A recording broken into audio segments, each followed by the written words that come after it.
Cet immense drapeau palestinien est devenu un acte de résistance. Nous sommes dans un petit village de Cisjordanie, cerné de colonies juives. La présence de ce drapeau palestinien est considérée comme une provocation. C'est ce qu'affirment l'occupation et les colons. Mais vous avez le droit d'avoir votre drapeau ici? Oui, ici c'est la ville de Sébastia. Nous sommes sous souveraineté palestinienne. Le territoire palestinien est sous haute pression de toutes parts. La colonisation s'accélère depuis le 7 octobre 2023.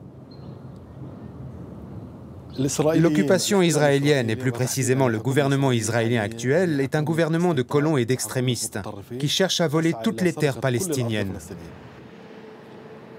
L'ambition d'expansion israélienne n'est pas nouvelle, mais aujourd'hui, elle s'exprime au grand jour. Amir Weitman est suisse et israélien.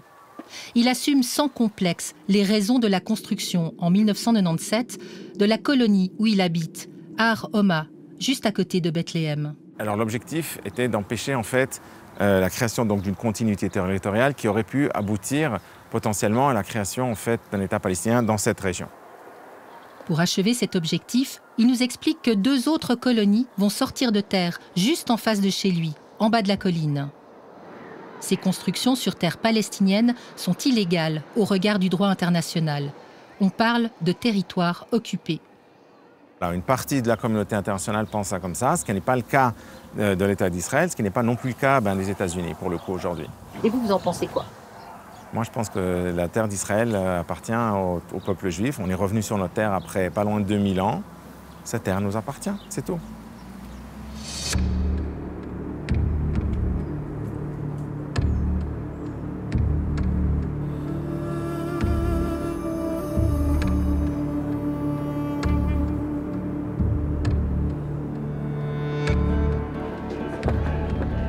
Dans les rues de Jérusalem, le 7 octobre 2023 est encore présent, constamment, sur les murs, mais surtout dans les esprits.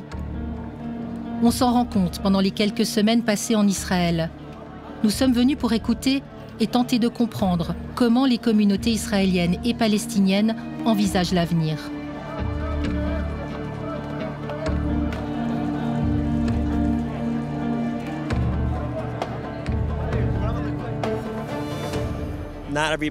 Tout le monde ne veut pas vivre ensemble. Malheureusement, les Palestiniens disent que tous les Israéliens doivent partir et qu'il n'y a pas d'autre solution. Les Israéliens disent « vivons en paix ensemble ». C'est vraiment difficile de travailler avec des gens qui ne veulent pas vraiment la paix. Les discussions révèlent une rupture profonde. Parfois, c'est extrême. Le discours radical a imprégné une partie de la population israélienne. Écoutez, il n'y a pas de Palestiniens. C'est une blague. Il n'y a pas de Palestiniens. C'est une blague. Il y a des Arabes. Regardez Gaza. On leur a tout donné. Qu'est-ce qu'ils ont construit? Tunnels, armes et Hamas. Quelle est la solution? Nous devons détruire Gaza. Que penser d'un État palestinien? Que voulez-vous dire un État palestinien? Où ça? C'est la question. La question, c'est qu'il y a un État palestinien. C'est en Jordanie. Ils peuvent y aller. Les Palestiniens doivent partir. C'est exactement le plan Trump. Fin janvier 2025, juste au début de notre enquête, alors que le cessez-le-feu vient d'entrer en vigueur, le président américain a présenté sa solution pour la bande de Gaza. Le transfert des 2 millions de Palestiniens vers l'Égypte, la Jordanie ou tout autre pays. Nous avons retrouvé l'homme politique à l'origine de l'idée. Et c'est justement lui, Amir Weitman. Il est aussi président du groupe libéral du Likoud, le parti au pouvoir. Même le 7 octobre au soir, et le lendemain, j'avais écrit déjà en fait un plan en disant que, vu les circonstances, on ne peut plus aujourd'hui concevoir le retour au statu quo ante. Il est déjà arrivé en fait aux oreilles des Américains en octobre, je pense, octobre ou novembre 2023. Et c'était le vôtre de plan? Oui, oui. on s'est procuré son document. Ce n'est pas juste une idée sur papier, c'est un plan précis, déterminé et surtout chiffré. Par exemple, le coût moyen de relocation d'une famille palestinienne en Égypte, 19 000 $, soit 17 000 francs suisses. On a travaillé avec un groupe d'économistes pour justement chiffrer tout ça.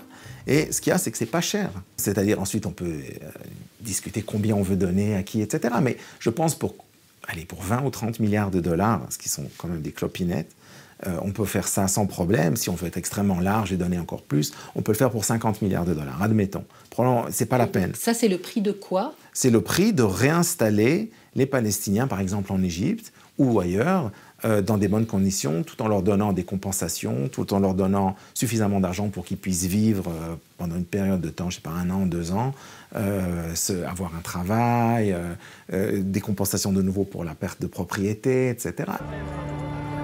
Le plan Trump a choqué la communauté internationale. Même l'ONU évoque le risque de nettoyage ethnique.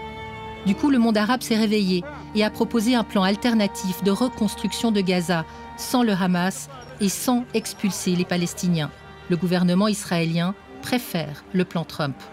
Il y a beaucoup de gens qui disent « Ah, c'est impensable, etc. » Ok, mais c'est quoi votre solution? On continue à se battre encore 100 ans? On va encore avoir des rounds de guerre les uns après les autres, des dizaines de milliers de morts, des centaines de milliers de blessés? Pourquoi? Est-ce qu'on ne peut pas à un moment arrêter les frais et dire « Ok, ça ne va pas, on essaye autre chose » Qu'est-ce que vous allez faire du territoire de Gaza? À la fin, une fois que si les Palestiniens partent, je pense qu'il faudra simplement l'annexer à Israël. Et puis ensuite, il faudra enlever les débris, et puis on pourra développer ça et en faire un endroit normal. La Palestine a-t-elle perdu la bande de Gaza? C'est la première fois que la question se pose vraiment et sérieusement.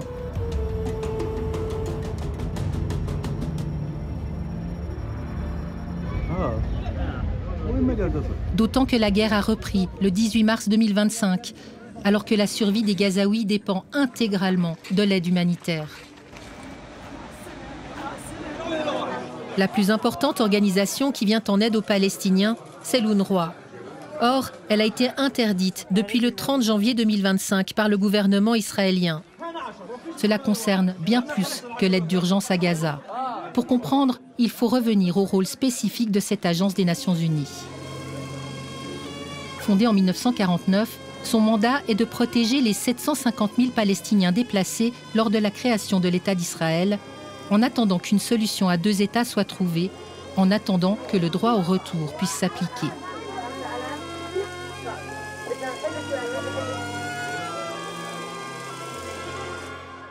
« 76 ans plus tard, la population des Palestiniens déplacés est passée à plus de 3 millions à Gaza, à Jérusalem-Est et en Cisjordanie. L'UNRWA leur fournit de l'aide d'urgence, mais pas seulement. Elle assure aussi l'éducation, la santé et les services sociaux. L'UNRWA est le symbole de la protection internationale des Palestiniens. Depuis longtemps, elle attire les foudres des partisans d'un Israël sans État palestinien. Et là, le 7 octobre 2023 a été un détonateur. L'UNRWA doit faire face à une accusation extrêmement lourde, une accusation qui sera portée pendant des mois par l'armée israélienne.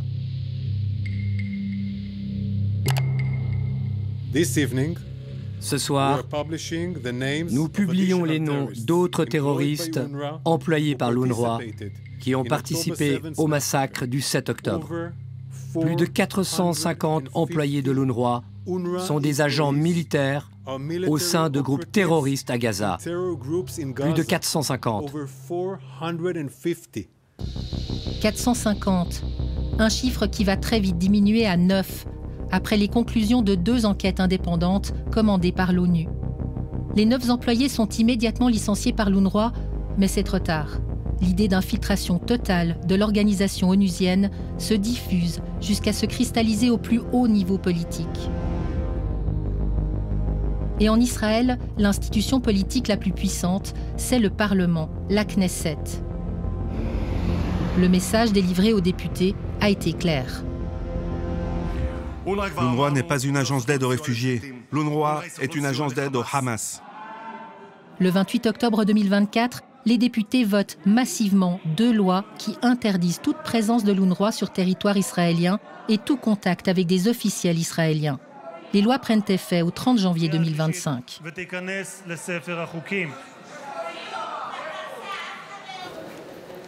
Dans la salle des pas perdus de la Knesset, on retrouve l'une des éminences grises derrière ce processus politique. C'est à nouveau Amir Weitman.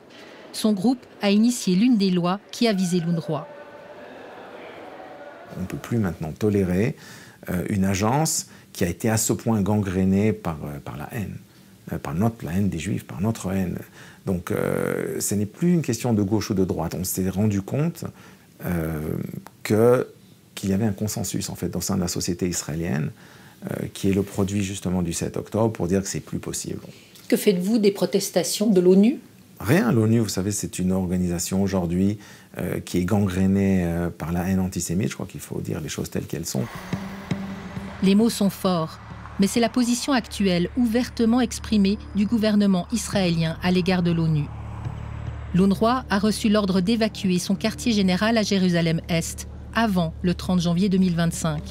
C'est la fin de 76 ans de présence.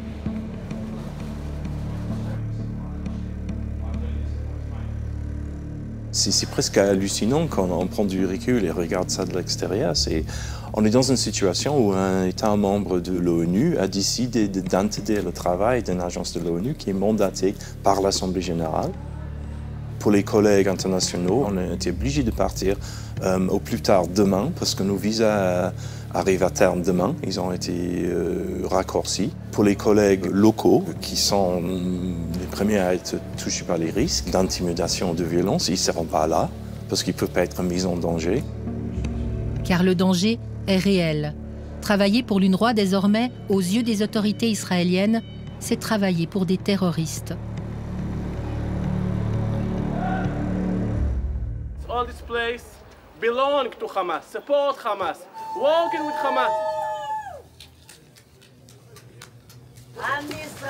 Le lendemain, jour de l'ultimatum. No more terror, no more Hamas, only real human rights. Am Israël Chai. Un groupe d'ultranationalistes juifs crie victoire devant la presse internationale. Parmi les manifestants, le maire adjoint de Jérusalem. Son discours est sans filtre. Aujourd'hui, nous sommes ici pour célébrer un petit pas important. Cette organisation ennemie nazie n'est plus autorisée à agir et à opérer ici en Israël ou à Jérusalem. Quelle alternative proposez-vous aux bénéficiaires de l'UNRWA ? Tout est mieux. L'UNRWA fournit de très mauvais services, de très mauvais services.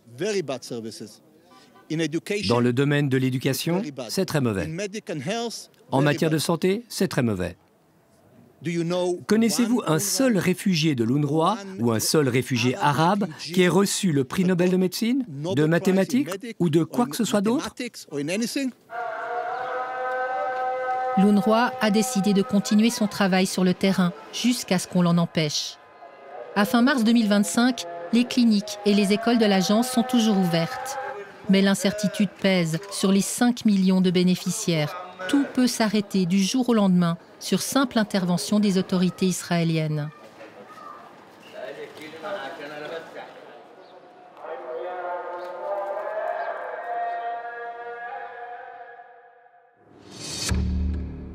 Jérusalem, le noyau dur du conflit. La ville est séparée en deux, Jérusalem-Ouest, israélienne, et Jérusalem-Est, palestinienne. À Jérusalem-Est se déroule une guerre à bas bruit, une guerre démographique et légale. On le sait peu, mais l'État israélien a annexé Jérusalem-Est lors d'un vote de la Knesset en 1980 déjà. C'est illégal selon le droit international. Silwan est un village palestinien niché au pied des remparts de la vieille ville de Jérusalem, tout proche de la mosquée Al-Aqsa.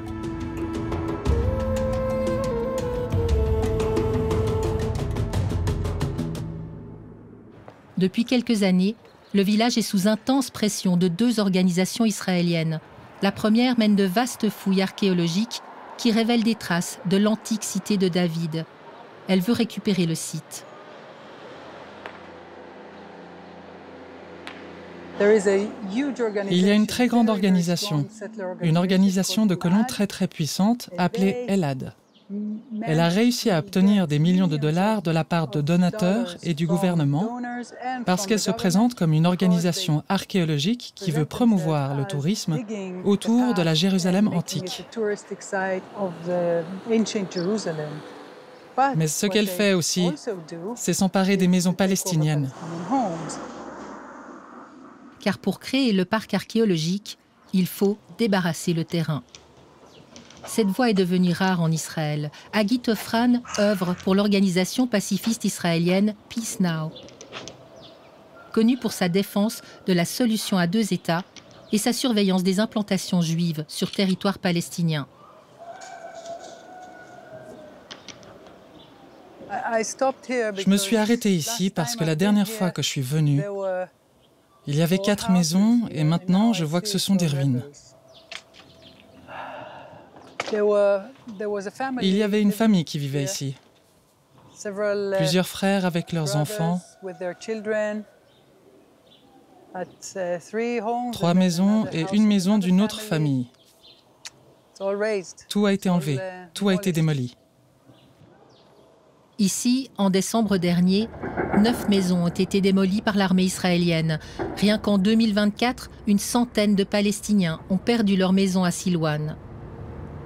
La municipalité les détruit en invoquant le fait qu'elles sont construites sans permis. Mais souvent, c'est parce qu'il n'y a aucun moyen pour un Palestinien d'en obtenir un. La municipalité démolit.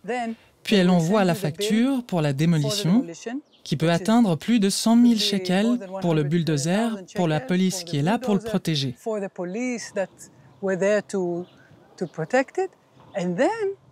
Et ensuite, vous devrez nettoyer les débris, ce qui peut aussi s'élever à 100 000 shekels pour payer les camions et les bulldozers. Et vous êtes obligé. Si vous ne le faites pas, ils vous font payer encore plus. Donc, les gens ne perdent pas seulement leur maison, ils perdent tout ce qu'ils possèdent. Les Palestiniens aujourd'hui n'osent plus se défendre. Depuis cette guerre, les gens n'osent plus rien dire, c'est incroyable. Il y a quelques années, vous auriez eu des émeutes, des gens qui crient, des gens qui protestent. Maintenant, les gens ne font que passer. Ils ne veulent pas voir, ne veulent pas savoir. Parce que c'est tellement cher payé d'être attrapé par la police. Et pour elle, qui est une activiste israélienne, je me compare toujours aux Palestiniens, à ce qu'ils endurent si eux ouvrent la bouche. J'ai encore ma liberté, je peux parler. Mais oui, il y a beaucoup de pression. Silouane était connue depuis longtemps comme un haut lieu de résistance palestinienne, et de manière originale. En 2015, des artistes, ensemble avec la population, ont peint des yeux sur les murs, des yeux de célèbres résistants.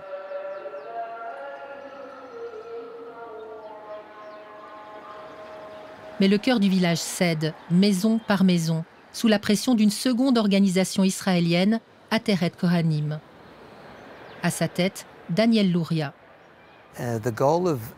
L'objectif d'Ateret Kohanim, en tant qu'organisation à but non lucratif, est essentiellement la réalisation du rêve des Juifs depuis 2000 ans de retourner à Zion, de retourner à Jérusalem. Les Juifs ont toujours rêvé de revenir, et nous essayons de soutenir cela en facilitant l'acquisition de propriétés au cœur de Jérusalem. Il se trouve que c'est la zone la plus importante pour le peuple juif. Mais comprenez-vous qu'ils pourraient aussi penser que c'est très important pour eux? Non. Je n'accepte pas cela. Je pense que c'est un mensonge qui a été poussé et promu au cours des 20 ou 30 dernières années. Il n'y a jamais eu d'État arabe palestinien de la rivière à la mer. La seule Palestine qui n'a jamais existé et que le monde a ratifiée, c'était la nation des Juifs. On retrouve ce discours radical. Comme pour Gaza, c'est aux Palestiniens de partir. Vous devez comprendre qu'il s'agit d'un ancien quartier juif dont les habitants ont été chassés lors de pogroms et d'émeutes. En fait, les Britanniques ont également beaucoup à se reprocher, car ils ont chassé certaines familles en promettant aux réfugiés juifs qu'ils pourraient retourner chez eux. Le droit au retour, on a l'habitude d'entendre cela pour les Palestiniens. Mais Daniel Louria sort de sa poche ce document, une copie de la promesse des Britanniques aux Juifs en 1938. C'est sur cette base que l'organisation israélienne intente parfois des actions en justice. Et ça marche. Plusieurs familles israéliennes ont réussi à s'installer au cœur de Silouan.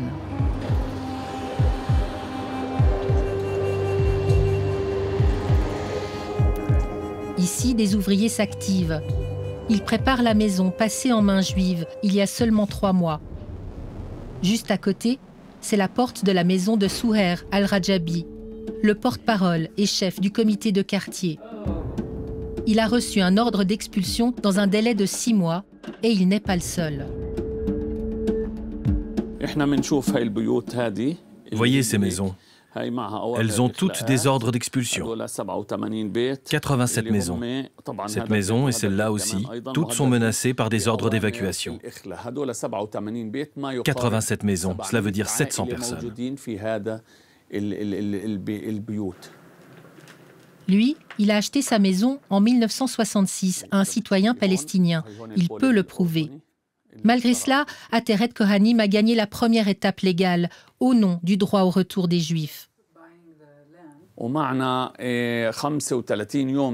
Nous avons 35 jours pour payer les frais de justice de 50 000 shekels et nous avons 6 mois pour conclure un accord avec l'organisation Ateret Kohanim afin de déterminer une indemnisation financière pour notre maison.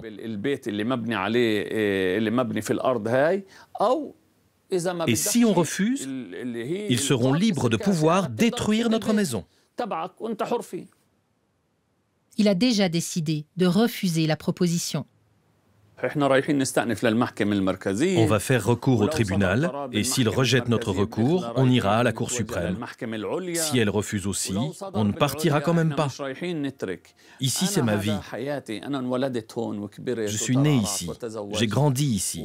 Je me suis marié ici. J'ai eu mes enfants ici.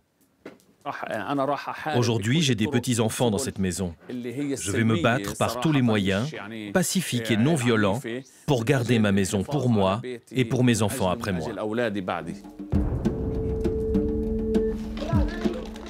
La coexistence est extrêmement tendue. Les enfants juifs marchent dans les rues du village, accompagnés d'un garde armé. Les familles se déplacent dans des bus grillagés pour se protéger des jets de pierre palestiniens. Leurs immeubles sont bardés de caméras de surveillance. Du côté palestinien aussi, on surveille. Cela peut parfois servir à prouver son innocence, car la moindre étincelle peut dégénérer. C'est arrivé à Souher Al-Rajabi l'été dernier. Une patrouille de soldats israéliens a pris à partie son fils parce qu'il les filme avec son téléphone. Le ton monte, les coups pleuvent. Le père est blessé.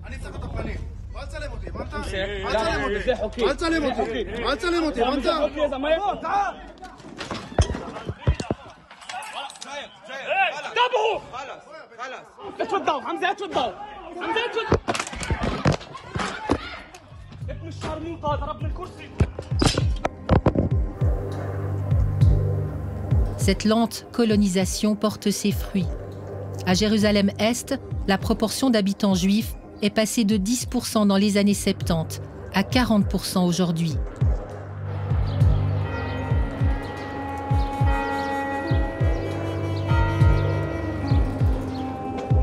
L'activiste israélienne ne lâche pas.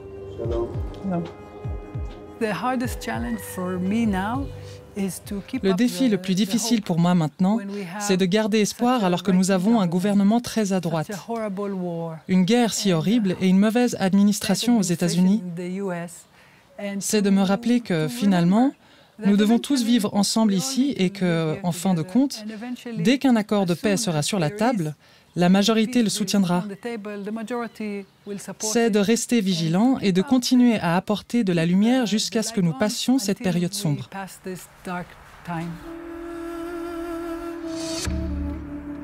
Gaza détruite, Jérusalem-Est en phase de judaïsation. Qu'en est-il de la Cisjordanie, le troisième et plus gros morceau du territoire palestinien?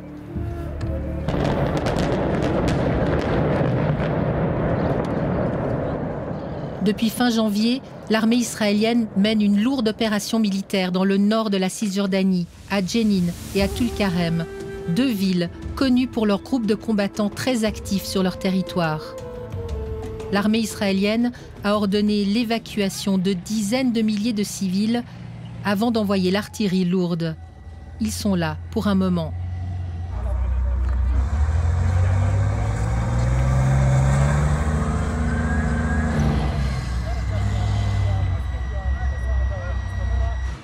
Ces dernières années, nous avons intensifié nos activités. Nous pénétrons dans les bastions du terrorisme, nous détruisons des rues entières utilisées par les terroristes, y compris leurs maisons. Nous éliminons les terroristes et leurs commandants. Nous faisons un travail très important contre le Hamas et d'autres groupes terroristes qui veulent nous nuire. Dans les alentours, l'armée israélienne mène aussi des incursions militaires. 12 février 2025, Nour al-Shams, à quelques kilomètres de Tulkarem. Nous filmons du haut d'une colline, impossible de s'approcher. Les 11 000 habitants ont été évacués le jour précédent. Les soldats détruisent devant nos caméras les routes et certaines maisons considérées comme suspectes.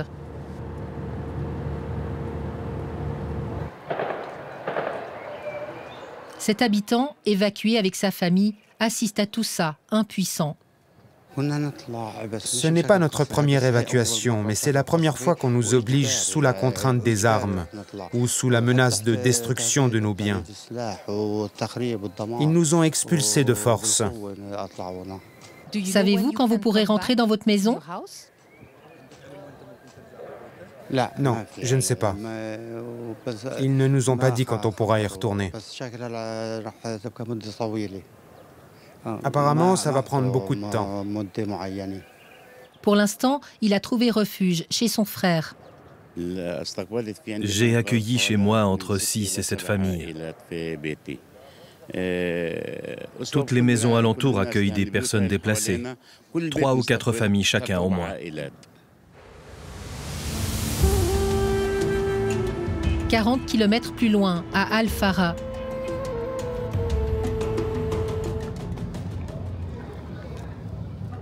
Ici, l'armée israélienne vient de se retirer après 10 jours d'opération intensive. Les évacués rentrent chez eux et découvrent les dégâts.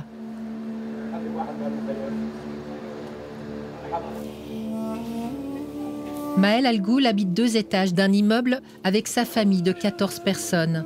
Ils viennent de rentrer. Ils ont tenté de résister à l'ordre d'évacuation. L'armée est entrée dans notre maison. Ils ont fait sortir de force les femmes et les enfants terrorisés.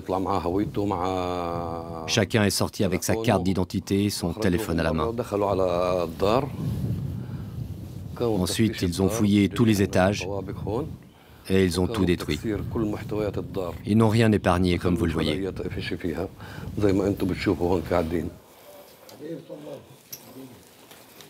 Juste sous la fenêtre, le sol est jonché de douilles. Ils ont installé des mitrailleuses.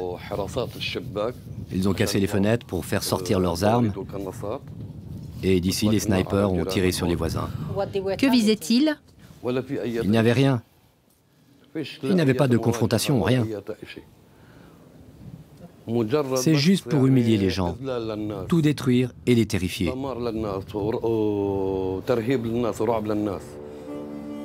Cette famille n'envisage pas de céder à la peur.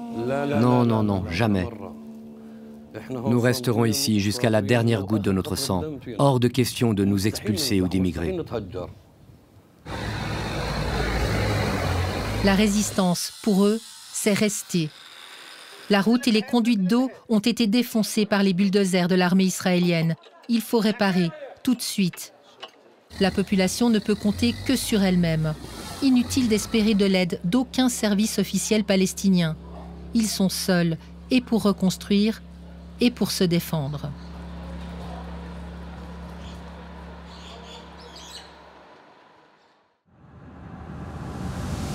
Direction Ramallah, siège du gouvernement palestinien. Nous voulons interpeller les autorités palestiniennes. À ce stade de notre enquête, le plan israélien est clair. Il est exprimé sans complexe et même appuyé par des décisions de la Knesset. Mais du côté palestinien, les autorités semblent invisibles, inaudibles, voire inexistantes. Impossible de s'approcher du bâtiment gouvernemental du président palestinien Mahmoud Abbas. D'ailleurs, il est rarement vu en public. 4 mars 2025, Mahmoud Abbas est reçu par le roi de Jordanie lors du sommet arabe pour la reconstruction de Gaza. Né en 1935, le président palestinien a 90 ans. Élu en 2005 pour 4 ans, il n'a jamais resoumis au vote sa légitimité. Aucune élection n'a été organisée sur les territoires palestiniens depuis 20 ans. En fait, on découvre que Mahmoud Abbas est proche du pouvoir absolu. Le Parlement ne siège plus depuis 2007. Il a même été dissous, oui, dissous en 2018. Aucun représentant du gouvernement n'a accepté d'interview. Celui qui relève le défi, c'est Sabri Saïdam, vice-président du Fatah, le parti de Mahmoud Abbas. Il dénonce la stratégie israélienne voulue qui entretient la division palestinienne. Malheureusement, le Parlement palestinien est totalement paralysé. Paralysé par quoi? Paralysé par la division interne et par le fait de ne pas permettre aux Palestiniens de parvenir à l'unité. Le Hamas vit de son côté, le Fatah dirige la Cisjordanie, les Palestiniens sont maintenus divisés sur la base du concept de diviser pour mieux régner. Cette politique de division n'a pas donné aux Palestiniens la possibilité d'organiser leurs propres élections et de repenser leur propre politique afin que la démocratie puisse s'épanouir chez nous. Pas d'accord, Mustapha Barghouti. Il représente le parti de l'opposition palestinienne, ni Hamas, ni Fatah. Il était même le principal adversaire de Mahmoud Abbas en 2005. Le président a dissous illégalement notre Parlement en 2018. Selon la loi, le Parlement ne peut être dissous tant qu'un nouveau Parlement n'a pas été élu. Mais il l'a dissous et c'était une erreur. C'était une grave erreur. Le résultat est que nous n'avons plus de séparation des pouvoirs. Le petit groupe exécutif est responsable du système judiciaire, du système législatif et du système exécutif. Ce dont nous avons donc besoin de toute urgence, c'est d'élections démocratiques palestiniennes très rapides, ce qui créerait un système démocratique pluraliste. Et pour le parti au pouvoir, quelle solution ? C'est certainement d'organiser des élections. Mais comment organiser des élections alors que vous êtes en guerre? Comment organiser des élections alors qu'Israël ronge votre territoire? Est-ce une situation normale? Vous venez et vous jugez l'autorité palestinienne sur les critères de référence des autres pays, alors que vous savez que notre pays n'est pas dans la même situation. Pour l'opposition, il y a un moyen. En formant immédiatement un gouvernement de consensus national qui serait en charge de la Cisjordanie et de Gaza, en faisant pression sur la communauté internationale pour qu'elle permette à un tel gouvernement d'assumer les responsabilités, en faisant sortir l'armée israélienne de Gaza, puis en nous permettant d'organiser des élections démocratiques libres sans ingérence ni d'Israël, ni des États-Unis, ni de qui que ce soit d'autre. Il y a 7 millions de Palestiniens, y compris ceux qui vivent en Jordanie, en Syrie et au Liban. 7 millions d'électeurs qui n'ont pas eu l'occasion d'exprimer leur vote citoyen depuis 20 ans. Autocratie, division, absence de légitimité démocratique, tout cela affaiblit la voix de l'autorité palestinienne au niveau international. Nous avons été très réactifs sur le plan diplomatique. Nous avons été très réactifs dans le monde entier dans différentes arènes politiques. Nous avons réitéré notre message. La solution repose sur les résolutions des Nations Unies, le droit international et la pleine reconnaissance de la solution à 2 États. Pour vous, la solution à 2 États est toujours possible? C'est possible, mais nous le voyons diminuer au fil des jours, surtout avec l'existence de Netanyahou. Mais je dis à la société israélienne, réveillez-vous. C'est cet homme qui vous a poussé vers la haine profonde. Et c'est cet homme qui vous a poussé à penser que c'est eux ou nous. Cela ne fonctionne pas de cette façon. Ce message est envoyé depuis des années. Quelle pourrait être maintenant la clé ou l'outil qui pourrait changer cela? Pas que des mots, mais des actes. Nous disons maintenant que le message doit être pratique. Reconnaissez la Palestine comme membre à part entière de l'ONU. Reconnaissez la Palestine comme pays indépendant et souverain. C'est un cercle vicieux. Le problème, c'est que la communauté internationale hésite à donner carte blanche à un gouvernement sans légitimité démocratique et que l'autorité palestinienne ne voit de solution qu'avec cette reconnaissance de la communauté internationale.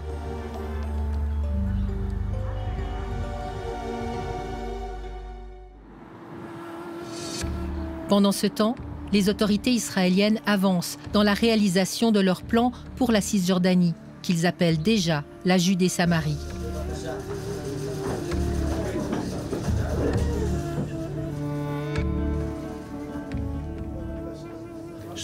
Cette année 2025 sera, avec l'aide de Dieu, l'année de la souveraineté en Judée-Samarie. Fin novembre 2024, Peace Now dénombrait 147 colonies reconnues par les autorités israéliennes en Cisjordanie et 224 avant-postes, un record. Sébastia, le village au drapeau immense, se retrouve cerné.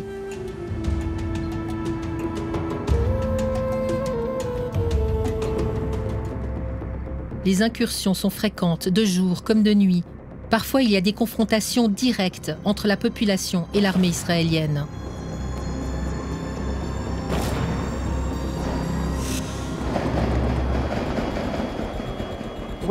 Où est la police palestinienne? Ne peuvent-ils pas vous aider? Cet endroit est sur territoire palestinien, mais la police palestinienne ne peut pas y accéder à cause de l'occupation. L'occupation peut prendre d'assaut le site, mais elle ne peut pas prendre d'assaut nos esprits et changer nos convictions que cette terre est palestinienne. La place où se trouve le drapeau borde un site archéologique remontant à l'âge de bronze. Il a été classé par l'UNESCO. Destination touristique avant la guerre, cette ressource économique a disparu. Il reste aux habitants de Sébastia la culture de leurs champs, surtout des oliviers.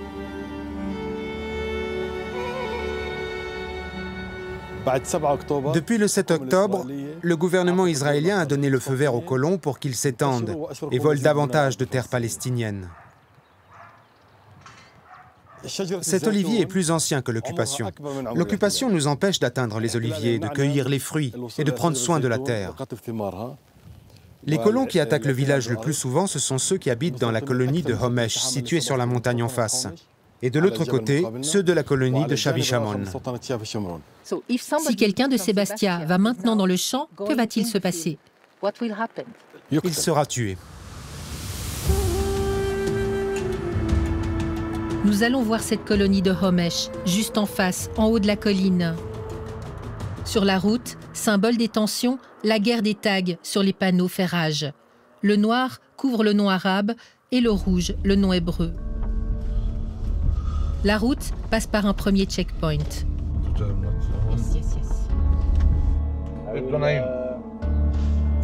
It's okay? Thank you very much.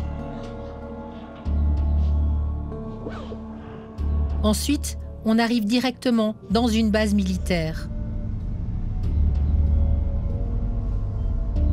On en profite pour demander une interview. Good morning. Do you speak English? Yes. Oh, that's cool.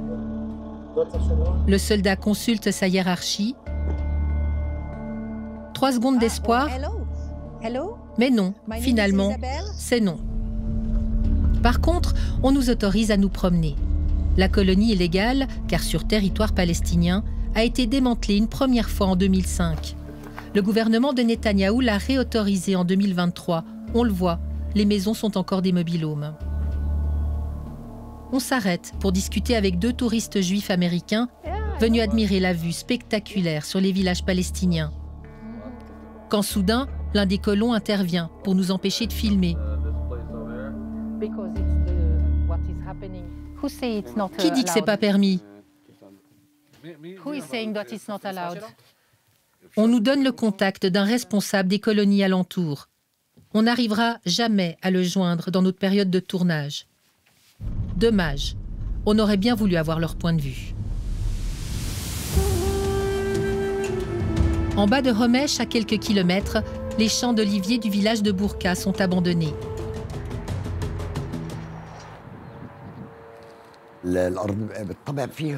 On a peur, pas tellement de l'armée, mais surtout des colons qui saccagent et attaquent. Imatsef et sa famille habitent Bourka. Ils ne savent plus quoi faire contre les colons qui les empêchent d'accéder à leur propre terre un peu à l'extérieur du village.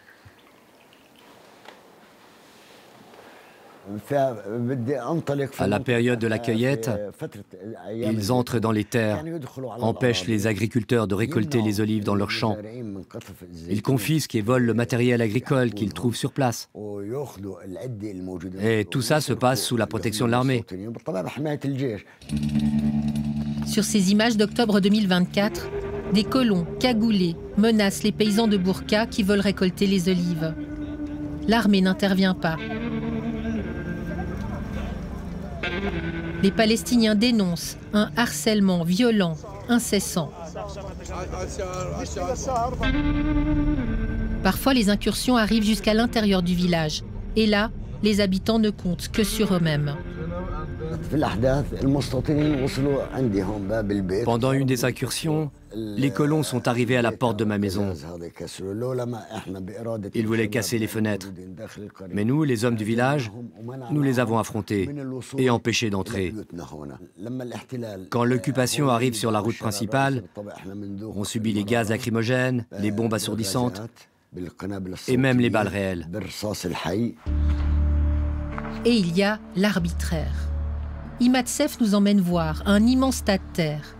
Ce sont des soldats israéliens qui ont bloqué, il y a des années, la route qui mène directement à Bourka. Depuis, l'herbe a poussé. Personne n'a le droit d'y toucher. On vit en fonction des caprices de la politique d'occupation. Ils ferment des routes, soi-disant pour protéger les colons. On a été surpris plusieurs fois par la fermeture ou l'ouverture de la route. Les positions se radicalisent, aussi chez les Palestiniens.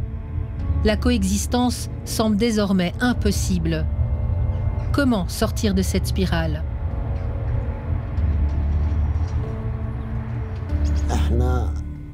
La solution ? On ne peut pas vivre les 2 peuples sur la même terre. C'est soit nous, soit eux.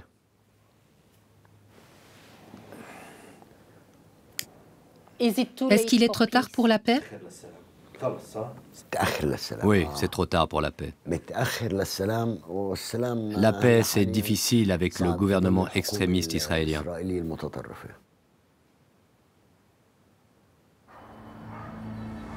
Et de fait, le territoire prévu pour créer un État palestinien, la bande de Gaza, Jérusalem-Est, la Cisjordanie, ce territoire n'existe presque plus.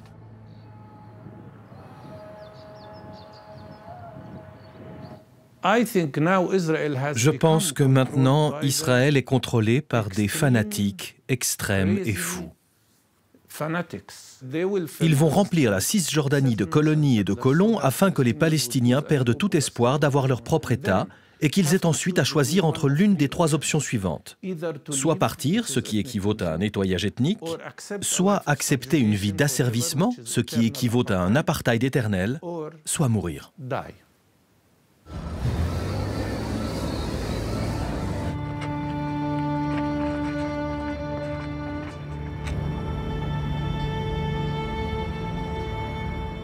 Vous savez ce qui me fait le plus mal? Ce n'est pas seulement le meurtre, l'ignorance et tout ça. C'est le fait que les gens nous envoient un message selon lequel nous, les Palestiniens, ne sommes pas des êtres humains égaux. Comme s'il existait une norme pour les Américains, les Français, les Britanniques et les Israéliens, et une autre pour les Palestiniens, comme si nous étions des sous-humains. Cela fait très mal.